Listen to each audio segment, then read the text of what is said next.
माता देवहूति कहती है कि काचित्वा युजिता भक्ति कीदृशी मम गोचरा यया पदम ते निर्वाण मंजसन वैष्णवा। हे प्रभु, आपकी भक्ति किस प्रकार की ठीक है जिसे कर मैं परम पद को प्राप्त कर सकूं। तब कपिल भगवान बड़े प्रसन्न होते और उन्होंने कहा कि माते, मेरी भक्ति निष्काम भक्ति होनी चाहिए और ऐसी भक्ति को ही मैं सर्वश्रेष्ठ समझता। और मेरी निष्काम भक्ति, कहते हैं ना कि जिस प्रकार जठराग्नि खाए हुए अन्न को तुरंत पचा देती है, उसी प्रकार मेरी निष्काम भक्ति समस्त पापों को जलाकर नष्ट कर देती है और उसे इस मृत्यु लोक से 84 लाख योनियों से मुक्त करा देती है। हे माता जी, पृथ्वी जल तेज वायु आकाश ये 5 महाभूत, शब्द स्पर्श रूप रस गंध ये 5 तन मात्राएं, मन बुद्धि चित्त अहंकार ये 4 अंतःकरण तथा शोक त्वक चक्षु रसना और ग्रहण ये 5 ज्ञानी इंद्रिया और वाक पानी वायु मलेंद्री और पाद ये 5 कर्म इंद्रिया। इस प्रकार ये 24 प्रकृति के तत्व माने गए हैं। और इसी प्रकार यम के 8 नियम बताए गए हैं। यम नियम आसन प्राणायाम प्रत्याहार ध्यान ध्यान और समाधि ये बताए गए।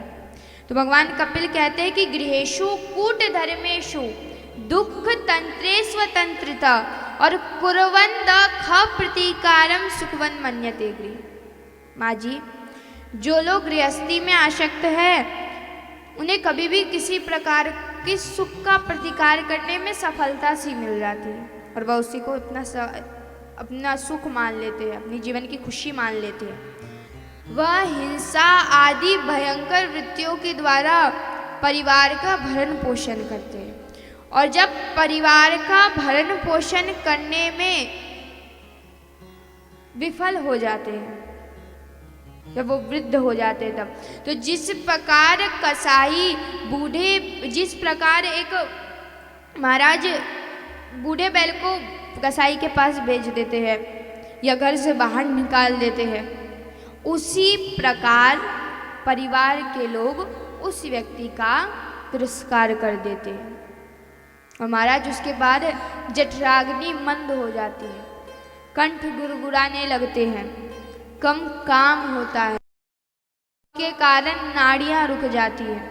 जब मनुष्य का अंतिम समय निकट आता है तो परिवार के सगे संबंधी उसे घेर कर पूछते हैं कि अच्छा ये बताओ तुमने धन कहाँ छुपा रखा है, किस किस को ब्याज पे पैसे दे रखे हैं। उसके मुंह से आवाज नहीं निकलती और पड़े पड़े बंधु बांधवों को याद करता रहता है। और जब 2 भयंकर यम के दूत उसे लेने के लिए आते हैं तब उस व्यक्ति की क्या गति होती है, तो बताया गया है, पेट पकड़कर माता रोवे बाह पकड़कर भाई और लपट झपट कर तिरिया रोवे हंस अकेला जाए। और जब तक जीवे माता रोवे बहन रोवे 6 मास और 13 दिन तक पत्नी रोवे फिर करे घरवास। महाराज क्या